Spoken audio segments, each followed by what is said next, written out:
I could think of a couple of patients who've come in recently to see me, and one was 1 year out, one is 6 or 7 months out. They both had lower eyelid surgery, so we call it lower lid blepharoplasty. And typically that's a combination. You're dealing with the pockets of fat that are protruding out, but you're also, it's not as simple as just that. So often we're doing a laser treatment for the skin, and we're doing something called fat grafting, where we take fat from another part of the body and inject that into the area and the periorbital area to kind of support the under eye area and restore that volume, and that's how you kind of get the best overall result. And I can think about these people because I think sometimes you have a picture in your mind of like, here is the plastic surgery patient, you know, like the Yorkville patient or whatever in Toronto. But these two people were like super sweet. I mean, the woman I'm thinking of is probably 70 something. And the gentleman was probably in his 50s, like, you know, salt of the earth kind of people. And they both had very significant under eye bags. So just very significant fat protrusion. And they both had very similar stories where they were just like, I remember them both saying basically the exact same thing. That whenever they talk to people, they think this person's not even listening to what I'm saying. They're just focusing on these prominent bags under my eyes, and it's really affecting my confidence and my self-esteem, and that's all I think about in the back of my mind. That's what I think everybody else is thinking about. And so we did their surgery, and they look great. And it's been for both of them, you know, the gentleman was kind of tearing up during his follow-up. He's saying, it's like, I have my kind of life back, which I know sounds dramatic. Yeah. But for him, it was just such a heavy weight. I mean, it's your face. It's what people see, the first thing they see. So it's, you know, it's not to be underestimated. And I just want to, sorry, I'm thinking because you do facial plastics in the face, but since COVID, I don't know if you've noticed an increase in surgeries or, you know, only because from our end of things, I found that when we all came behind the computer and all of a sudden Zoom meetings became like, that was definitely a thing, right? And this is what they see, right? And so on a professional level, and the Zoom camera's not as clear as the person in real life, but I mean, it magnifies all I think there's a lot of focus, and not to mention social media and everything, right? There's just so much focus up here, right? You see yourself and other people see you, so whether it's a salt of the earth person, like you said, which is an incredible story, or you know, it's just not to be underestimated. Your face. I can think of somebody that we kind of collaborated on very recently. It was, I'm not sure if you referred him to me or not, but it was a young guy, maybe in his mid-30s, who underwent a hair transplant. Everything went great. In fact, I think we're doing his brother this month or next month. Oh, cool. Really nice guys. No issues. We did an FUE hair transplant. We focused on the front, the middle, and the top. Everything went really well with the surgery. And then in the post-op period, you know, we had regular communication. All of our patients have like direct access to us. They just email me directly if they have any questions or concerns. And so he would check in, you know, every few days, actually probably more than most, which was great. And he would kind of say, you know, here's where I'm at, here's how things are looking, here's my photos, and it'll always look great.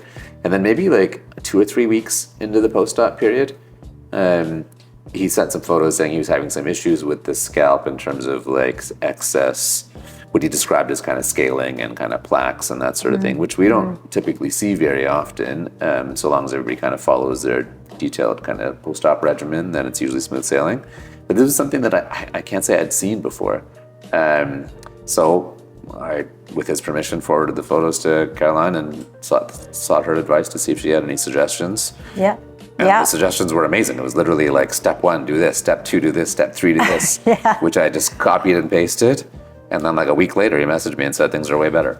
So and that was, and as soon as I saw the picture, I'm like, oh, that's seborrheic dermatitis, and it's basically a more complicated dandruff that happens. It's very common, but it's more difficult to treat than just, you know, flaking on the scalp, because what's developed is a yeast on the scalp, essentially, like an adult cradle cap. And we see this oftentimes in people that are afraid to wash their scalps or their hair. Which is what I think was the scenario. Exactly. And the first thing I thought is, you know, you got a transplant, you've paid all this money, and you don't really know, you know, that washing the scalp thoroughly is not going to have a negative effect on your graft. So people become very afraid to touch their hair and their scalp, and this yeast proliferates and gets worse. And I think if it wasn't treated, definitely we would have seen, or he would not see very good results with his hair. I think I'm in a really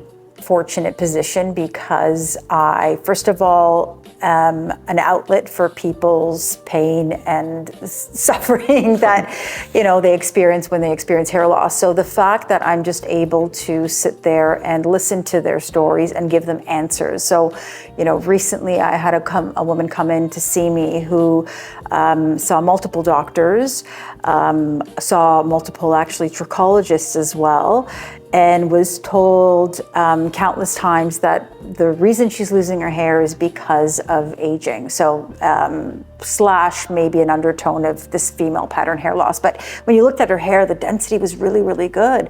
So it wasn't until I did a really thorough analysis with a trichoscope that I saw very clearly what was the beginning of a scarring alopecia. And long story short, we ended up getting a biopsy and she got her results back, and she was dismissed for years, and it ended up being a much more complicated disorder that now she's treating properly with medication and trichology, and she's seeing improvement, a reduction in shedding, and most importantly, a reduction in the pain and discomfort that comes with many of these more complicated hair loss disorders. I think that's a big thing in female hair loss in Canada, or at least in Ontario and Toronto, is for sure.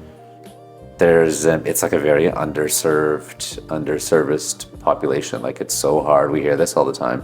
It's so hard to get in and see a specialist, particularly for female hair loss. And frankly, we have certain tools in our tool belt, but we can't cover all the things that you cover. Sure. And so again, that's like a big reason why we're talking about starting this clinic together, is like, how do we serve that population that is, like, as you say, suffering? Yeah. And as you said also before, like, suffering in silence because they just can't get into, like, what's the wait list right now to see a dermatologist if you had a female hair loss issue? Like a year, 2 years? It's a year, and I know that if the very few walk-in dermatologists have, wait times of 8 hours, in the middle of the night, I think the hours are like 3 o'clock in the morning till. What? And really? Yeah, this is a real thing. This is a real thing. Wow. And even in those cases, they're seeing a lot more complicated skin issues as well, just because even for skin issues, the wait times are just crazy in general.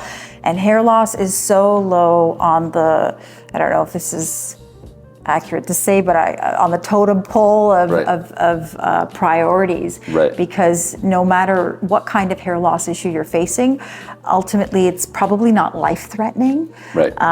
It's life-changing. It definitely impacts people's lives in a terrible way. But from the medical side of things, we dermatologists have skin cancer to deal with. Sure, yeah, of course, and so they have to kind of triage. And the reality is that, like, on the medical side of things, as a physician, like, we don't have the knowledge that you have from the trichology side. And I think sometimes that's like the biggest miss is, like, sure, there's not like this easy medical diagnosis, but there's a bunch of other trichology-based things that could actually improve the situation.